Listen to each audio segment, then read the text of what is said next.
DC Black Label have released this first volume of the deluxe edition of The Sandman. I really love The Sandman. It's one of my favourite graphic novels, if not, in fact, my favourite one. It's many people's favourite graphic novel. It reads really well. It's about the god of dreams. So this whole realm of dreams comes through really, really nicely and realistically in this series. Neil Gaiman is a bit hit and miss with me. I love some of what he does. I don't like so much some of the other bits of what he does. But this really is a masterpiece, and I don't really know anyone who's read The Sandman from the whole series who hasn't loved it and who doesn't count it among their favourite. Now this book one contains what was in the trade paperback part 1 and 2, so Preludes and Nocturnes and The Doll's House. It's a bit of an odd one because Preludes and Nocturnes I actually read a lot later. People were saying to me, don't start with Preludes and Nocturnes. You can come back to it to find out a little bit more about the background if you're interested, but start with The Doll's House. And I followed that advice, and I loved The Doll's House. And then reading Preludes and Nocturnes a few years later, I could see that, yes, clearly Neil Gaiman was finding his feet when he was writing this. It's great, and I didn't enjoy it very much the first time I read it. The second time I read it, I enjoyed it a lot more, and I recently revisited it with the Audible production that recently came out. And it's actually fantastic. It's really, really great. But the artwork is really garish, really kind of weird and not fantastic. I mean, just not very realistic and not representative of what comes next, right? After this, the artwork becomes much more natural, much more realistic, even though the colors remain quite garish. And that's in fact one thing that's fixed in here. The colors have been changed, they've been upgraded, they've been fixed to look a lot more natural. I mean, they're still very, very bright, so still in the spirit of the originals, but much less of an eyesore kind of thing, to the point that yes, it's actually quite look-atable. I don't know if that's a thing. Okay, but I'm getting ahead of myself. The very first thing that I wanted to do was to show you the cover, and this. What is this? It's not even a sticker. I can't even take it off. It's an advertisement on the front cover of my deluxe edition, the first book of The Sandman. What were they thinking? Why is there an advertisement on this book that I've paid money for? It's not a billboard. I mean, I agree, yeah, the Audible production is extraordinary. It's fantastic, and yes, it's groundbreaking. Great, I paid for that. I paid for it separately. I don't want to see it being advertised on the deluxe edition of my book. I'm baffled. I'm completely speechless. Anyway, I'm showing you the dust cover right now. Naturally, now a lot of people will say, well, Denny, why don't you just get rid of the dust cover?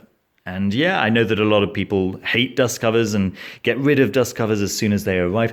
I rather like dust covers, especially nice quality dust covers like these ones. And more to the point, all of my other deluxe edition graphic novels, I've got the dust covers on, and they look very nice and kind of satiny on the bookshelf. They're, as I say, they're very nice quality, so that then they don't kind of fray or anything. They don't bend. So angry.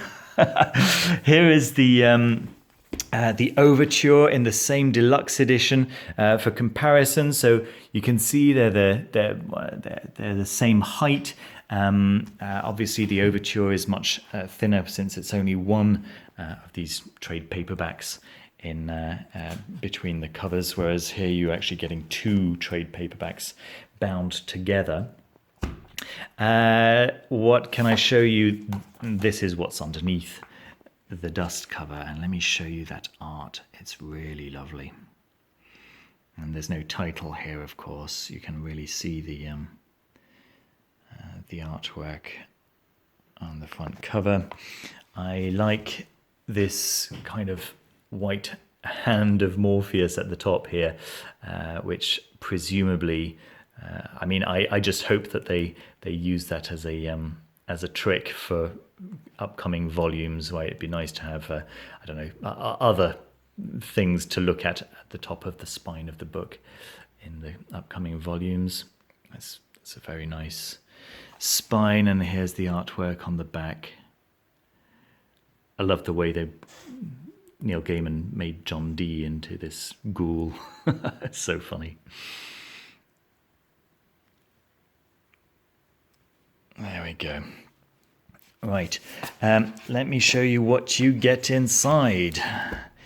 And, well, I've shown you already the difference in the colouring. There's David Bowie looking Lucifer. This is well, it's Lucifer. Just it's great inspiration there. You can see how different the Netflix version looks from, and this is the first time that Lucifer, the character Lucifer that you know from DC books, appeared. It's definitely grown-up material. Okay, this is not for children, absolutely not. And the second book, the Doll's House, is it gets very dark. You know, I'm being quite cautious about how long I'm spending on each page to showing you the artwork. It gets quite gruesome, but it's also the resolution is so touching. It's so beautiful. Okay, let me tell you a little bit more about the quality of the book itself. The paper is incredibly thin, and I mean incredibly thin. In fact, most of the trade paperbacks that I have got paper that is less thin than this. It feels like it's going to disintegrate under my fingers. It's it's not super. Certainly much thinner, much flimsier than all the other deluxe editions that I've got. I don't know what happened there. Clearly cutting corners. And in terms of the extras in the back, there's almost nothing. You have two, what do you call them, afterwards. There we go, here's the first one from Neil Gaiman from 1991. And up here you have the second one, also by Neil Gaiman from 1990. And then there is the original proposal. So some original artwork, and the actual outline of the first issue, the first story. 4, 5, 6, 7 pages. There we go, and some biographies. And that's it. That's the end. I was kind of concerned. It looked to me like the end papers had been damaged. But actually not at all. That's all part of the design of the book. When it's not on this matte paper, it's a little bit easier to see the detail of what was intended.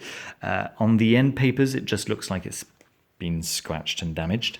I realized it wasn't scratched and damaged when I noticed the same pattern of scratch both on the end papers and on the dust cover. But you can see that on the dust cover, there's all this kind of subtle nuance of brown and black, whereas here it just looks like it's been badly painted. Yeah. Okay. And what else? The artwork that was originally, that I was expecting, because that's what was presented on the pre-orders, is right here on the third or fourth page in. It was a few months later that they slapped a artwork not final or whatever it was, and so this ended up not being the artwork on the front. There we are, guys. I hope you enjoyed the review. I'll see you very soon with another video. See you soon. Bye.